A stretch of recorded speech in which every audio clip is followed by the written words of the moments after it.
મારે વિશેષ વાત કંઈ નથી કરવી.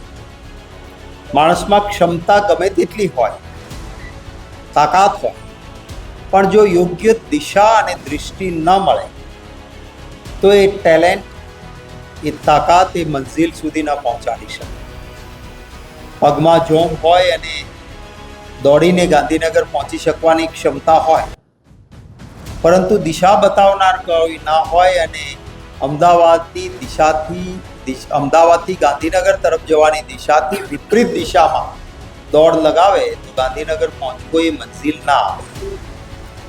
એમ જે વિદ્યાર્થીમાં જે ટેલેન્ટ છે, જે ક્ષમતા છે ને જે બનવા માંગે છે, એને યોગ્ય માર્ગદર્શન એ અમારા સાથી મનીષભાઈ દોશી દ્વારા પ્રાપ્ત થઈ રહ્યું છે. અને એ જ ઇતિહાસ પણ એ વાતનો ગવાહ છે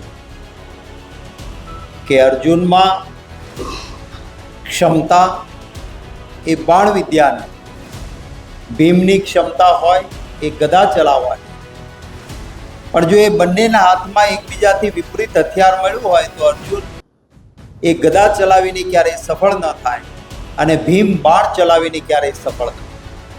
આ ક્ષમતા પહેચાનીને એને ગુરુ દ્વારા યોગ્ય દિશા આપી હતી. એ જ રીતે ભાઈ મનીષભાઈની કારકિર્દીના ઉંમરે એ બુક દ્વારા, એ પુસ્તક દ્વારા એક ગુરુનું કામ, એક દિશા બતાવવાનું સરસ કામ થાય છે. અને ફરી અભિનંદન આપું છું.